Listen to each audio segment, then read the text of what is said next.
क्या आपको पता है बहुत सारे बच्चे पूरा सिलेबस कंप्लीट करने के बाद, रिवीजन करने के बाद भी एग्जाम में 5 to 10 मार्क्स लूज कर जाते हैं अपनी इन मिस्टेक्स की वजह से?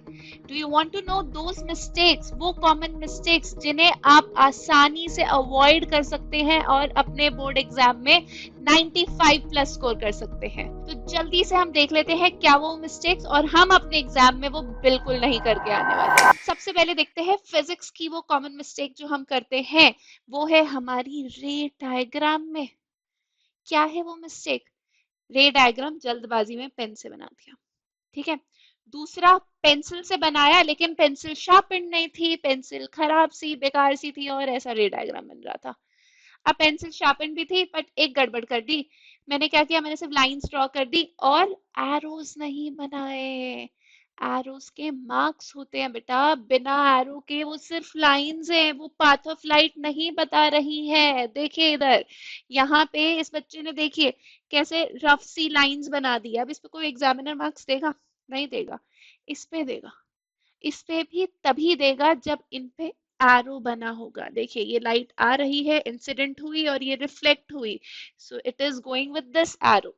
ठीक है, सो एरोज आर वेरी इंपॉर्टेंट क्योंकि वही मुझे पाथ ऑफ लाइट बताती है। बिना एरो के वो सिर्फ लाइन्स हैं और कुछ भी नहीं है, लाइट का कुछ नहीं आता बता उसमें। ठीक है, दूसरी चीज लेबलिंग भी बहुत इंपॉर्टेंट है। आपको लेबल करना है, यहाँ पे मेरा ऑब्जेक्ट प्लेस्ड है और यहाँ मेरी इमेज फॉर्म हुई है। So a well labelled ray diagram will give you marks. ऐसा डायग्राम कोई नंबर नहीं देने वाला। ठीक है, ठीक है, ये हो गया। दूसरी गलती क्या करते हैं बेटा, आंसर जल्दबाजी में फटाफट निकाल दिया, एकदम करेक्ट आ गया और डन। भाई मेरा आंसर तो ठीक आया था, फुल मार्क्स मिलेंगे। बट पता है क्या हुआ, जल्दी में यूनिट नहीं लिखी। यूनिट नहीं लिखी, एग्जामिनर ने पकड़ा और आधा नंबर वहीं का वहीं कट कर दिया, है ना। सो बेटा, missing units is a big no no. Physics है, साइंस है, यूनिट नहीं मिस कर सकते। फोकल लेंथ की यूनिट अगर क्वेश्चन में मीटर है तो एंड में मीटर आ जाएगी, राइट। सब सेंटीमीटर में चल रहा है तो सेंटीमीटर में रहेगा। पावर के टाइम में पावर की यूनिट डायोप्टर लिखी जाएगी। अगर वहां फोकल लेंथ सेंटीमीटर में थी तो कन्वर्ट करके मीटर में करेंगे। मतलब यूनिट्स को तो बहुत ध्यान से क्वेश्चन में देखेंगे, मार्क करेंगे, पहले ही लिख देंगे। एक यूनिट्स भी और एक लेंस और मिरर फॉर्मूला के लिए साइन कन्वेंशन। ठीक है, तो जो भी चीजें आपको दिख रही हैं क्वेश्चन में, उसे पहले आंसर शीट में लिख लो कि ये गिवन है with their science and then start solving it. ठीक है, फाइनल आंसर में ध्यान रखिए क्वेश्चन मीटर में चल रहा था या सेंटीमीटर में, and accordingly put the unit. Fine, ये गलती नहीं कर कर आएंगे हम, अपने मार्क्स बेवजह यहाँ नहीं गवाएंगे। ठीक है, फाइन, आगे चलें। ओके, इलेक्ट्रिसिटी में भी आते हैं सर्किट डायग्राम्स, वहां भी गड़बड़ करते हैं। सोचते हैं यार सर्किट डायग्राम कौन इतना ढंग से देखने वाला है, पेन से ही बना देते हैं। पर प्लीज ऐसे मत करो, पेंसिल उठा लो, एक अच्छी सी शार्प पेंसिल उठा लो और सर्किट डायग्राम बनाओ। बैटरी में टर्मिनल्स अच्छे से मेंशन करो। ये पॉजिटिव है, लॉन्गर टर्मिनल, छोटा वाला नेगेटिव टर्मिनल, इसको प्लीज गड़बड़ मत करना। ठीक है, एमीटर को सीरीज में लगाना, वोल्ट मीटर को पैरेलल में लगाना रेजिस्टर के। ठीक है, उसके बाद अभी यहाँ पे तो की ओपन है, अगर ये की क्लोज हो जाती तो करंट फ्लो होगा, तो करंट की डायरेक्शन भी दिखानी है। कैसे फ्लो होता है, from positive to negative terminal, इस तरीके से फ्लो करके दिखा देंगे बस। उसके अलावा ये पॉजिटिव है तो यहाँ एमीटर पे पॉजिटिव, ये नेगेटिव, यहाँ पे पॉजिटिव, ये नेगेटिव, दैट्स इट। तो ये सब चीजें मेंशन करनी है सर्किट डायग्राम में, पूरी labeled with your with their symbols or conventional current direction. Everything should be mentioned in your circuit diagram, then only you are going to get full marks for your question. ठीक है, कुछ भी एक missing दिख गया examiner को, वो फटाफट नंबर कट कर देगा। फिर मत बोलते रह जाना भाई हम तो बहुत अच्छे से पढ़ के गए थे, हमने तो आंसर भी ठीक लिखा लेकिन पता नहीं नंबर नहीं आया। ठीक है, ठीक है, चलिए, ये तो हो गई फिजिक्स की बात। केमिस्ट्री में क्या गड़बड़ करते हैं, पता है केमिस्ट्री में क्या गड़बड़ करते हैं? रिएक्शन एकदम परफेक्ट बढ़िया से लिख के आते हैं, बैलेंसिंग करना भूल जाते हैं, है ना। और बैलेंसिंग, कुछ बच्चे बैलेंसिंग कर लेते हैं, फिजिकल स्टेट नहीं लिखते। Physical state is very important. क्या है वो, देखिए जैसे ये मैंने रिएक्शन लिखी कि इसके नीचे देखिए CH4 गैस है, मेंशन करो। ऑक्सीजन गैस है, मेंशन करो। CO2 गैस है, mention. H2O liquid, mention it. ठीक है। फिजिकल स्टेट्स बहुत इंपॉर्टेंट है, उसको मिस नहीं करना। Clear? So writing a balanced chemical equation and also mentioning their physical states is very very very important. ठीक है। Avoid करेंगे, मतलब ये मिस्टेक हम अवॉइड करेंगे अपने एग्जाम में। ठीक है। लिखना अवॉइड नहीं करना, मिस्टेक को अवॉइड करना है। फाइन। ठीक है। दूसरी, चलो दूसरी मिस्टेक से पहले एक टिप दे देते हैं। टिप क्या है? एग्जाम में क्वेश्चन आ गया, रिएक्शन लिखनी है जिसमें हो सकता है कलर चेंज हो या कहीं प्रेसिपिटेट फॉर्मेशन हो। रिएक्शन लिखी, बहुत अच्छी बात। फिजिकल स्टेट मेंशन करी, बहुत अच्छी बात। बैलेंस भी करी। एक एडिशनल चीज कर दो, कलर चेंज भी बता दो। जैसे यहाँ पे देखिए ब्लू टू ग्रीन हो रहा है, लिख दीजिए। डबल डिस्प्लेसमेंट वाली रिएक्शन थी, प्रेसिपिटेट फॉर्म हो रहा था, लिख दीजिए। कितना टाइम जाएगा? Hardly 1 second. बस लिख दीजिए ना, कौन सा व्हाइट प्रेसिपिटेट फॉर्म हो तो व्हाइट लिख दीजिए, येलो हुआ तो येलो लिख दीजिए, मतलब जो भी कलर का प्रेसिपिटेट फॉर्म हुआ वो लिख दीजिए ना। हार्डली अगर आप पढ़ने बैठेंगे 5-6 ही हैं आपके कलर्स, तो एक बार सबके कलर्स नोट कर लीजिए, कहीं पे लिख लीजिए, जिससे एग्जाम में याद रहेंगे and you will mention it also. अच्छे नंबर लाने हैं ना हमें, 95+, तो थोड़ी सी एक्स्ट्रा मेहनत तो करनी पड़ेगी, राइट। चलिए, अगली मिस्टेक जो बहुत ज्यादा बच्चे करके आते हैं। अच्छा, कार्बन की वैलेंसी कितनी होती है? 4। कितने बॉन्ड्स बनाएगा? 4। फिर इसमें मैम मिस्टेक कहाँ होती है? मिस्टेक पता है कहाँ होती है? मैं बताती हूँ। क्वेश्चन में ब्यूटाइन का स्ट्रक्चर बनाना था, मैंने फटाफट 4 कार्बन बनाए। ठीक है। ब्यूटाइन मतलब ट्रिपल बॉन्ड, तो मैंने यहाँ पे ट्रिपल बॉन्ड बना दिया।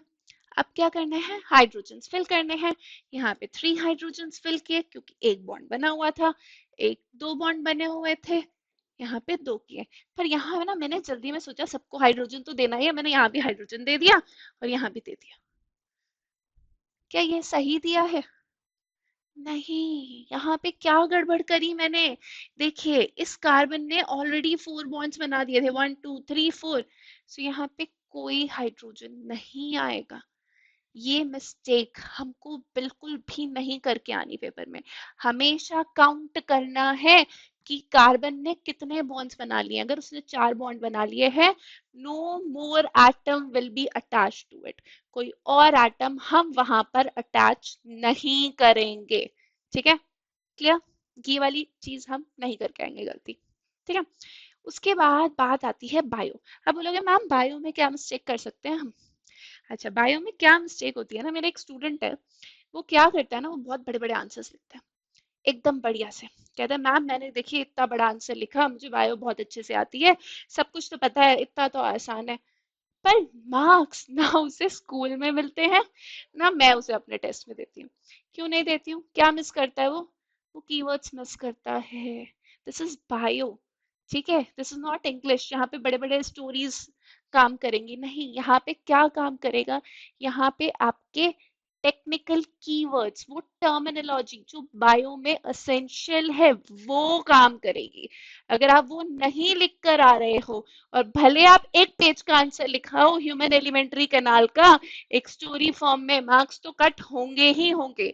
इंस्टेड पॉइंट्स में लिख दीजिए अच्छा, जिसमें सारे कीवर्ड्स मेंशन्ड है, आपको मार्क्स मिलेंगे।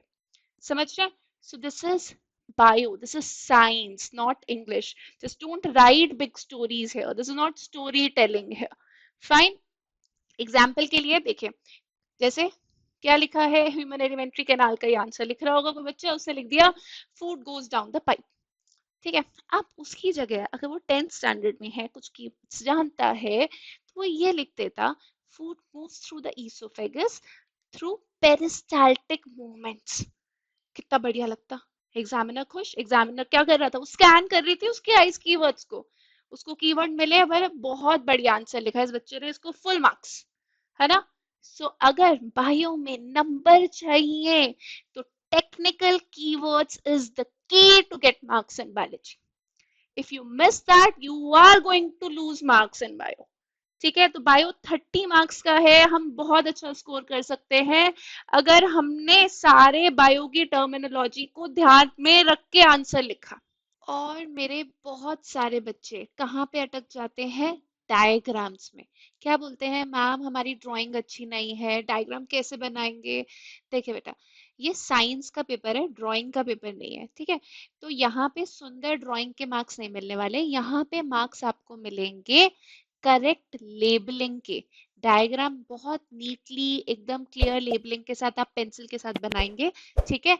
और मेक श्योर जितनी भी लेबलिंग है उसको हम कहाँ करें, राइट हैंड साइड करें। ऐसे नहीं बनाना बिल्कुल भी, ऐसे नहीं कि पेन से बना दिया फिर लेबलिंग कहीं पे भी कर दी, यहाँ माउथ दिखा दिया, ईसोफेगस यहाँ कहीं स्मॉल ट्यूब, स्मॉल इंटेस्टाइन कहीं लार्ज, ऐसे नहीं, बिल्कुल भी नहीं करके आनी है ऐसी लेबलिंग। लेबलिंग हमेशा कैसे होगी, राइट हैंड साइड में होगी। Diagram should be made with, देखिए मैं आपको दिखाती हूँ, थोड़ा सा जूम इन करती हूँ इसको, ये देखिए, कैन यू सी दिस। देखिए यहाँ पे लेबलिंग कहाँ करी हुई है हमने, देखो राइट हैंड साइड में नीट लेबलिंग है, डायग्राम पेंसिल से बनाइए, शार्प पेंसिल से डायग्राम बनाएंगे और लेबलिंग बहुत अच्छे से राइट हैंड साइड में कर देंगे। दैट्स इट, इतनी सी चीज हमें ध्यान रखनी है, देन वी आर डन, ठीक है। कोई पिकासो बनने की जरूरत नहीं है इसके लिए हमें, ठीक है। So correct and clear labelling, ठीक है। Second, make sure labeling should be on the right hand side and use a sharp pencil to draw the diagram. Never, never, ever use a pen to draw the diagram. ठीक है, बस इतने की points याद रखेंगे, then we are through with it, ठीक है, done. तो सबसे पहले तो मैं आपको कई बार बता चुकी हूँ, this is science, this not English और हिंदी, तो prefer writing points over paragraphs, ठीक है। बड़े बड़े पैराग्राफ्स मत लिखिए, आंसर्स पॉइंट्स में लिखिए। Second thing, underline the keywords with the pencil, ठीक है। अब आप बोलोगे मैम इतना बड़ा पेपर टाइम किसके पास होता है, अरे भैया कितना टाइम जाएगा, एक मेजर सा कीवर्ड के अंदर बस इस पेंसिल से छोटा सा मार्क लगा दीजिए, नहीं लगाना कम से कम पॉइंट्स में लिखाइए, ठीक है, इतना तो कर ही सकते हैं, fine. Last very important thing, हमेशा एक सेक्शन, नया सेक्शन फ्रेश पेज से स्टार्ट करें। सेक्शन ए मैंने खत्म किया, नीचे थोड़ी सी जगह थी, वहीं घिसा पिटा के ऐसे मैंने सेक्शन बी शुरू कर दिया। अरे ऐसे क्यों करना है, नया पेज खोलो ना, सेक्शन बी वहां से शुरू करो, ठीक है। ऐसी section C, section D, like that. और ऐसा नहीं है कि सेक्शन बी के 2 क्वेश्चन कर दिए फिर सेक्शन सी फिर सेक्शन ई, ऐसे नहीं, मिक्स मैच मत करो, please don't irritate your examiner, उसका दिमाग मत खराब करो आपका पेपर चेक करते करते। तो क्या करेंगे, एक सेक्शन के क्वेश्चन सब एक जगह पे हो, फिर दूसरा, फिर तीसरा। इफ यू थिंक कि आप सेक्शन ई अच्छा कर सकते हो तो पहले सेक्शन ई अटेम्प्ट कर दो, ठीक है। बट ये मत कीजिए कभी इस सेक्शन का क्वेश्चन डाल दिया कभी उसका डाल दिया, ये बिल्कुल नहीं करके आना, फाइन, क्लियर। तो मैंने आप लोग को सारी इंपॉर्टेंट टिप्स भी बता दी और वो मिस्टेक्स भी बता दी जो हमको एग्जाम में बिल्कुल नहीं करनी, राइट, ठीक है। तो चलिए then, all the best for your board exams and for more tips and tricks and for more guidance for your science board exam, subscribe to our channel and stay tuned with us. Bye bye.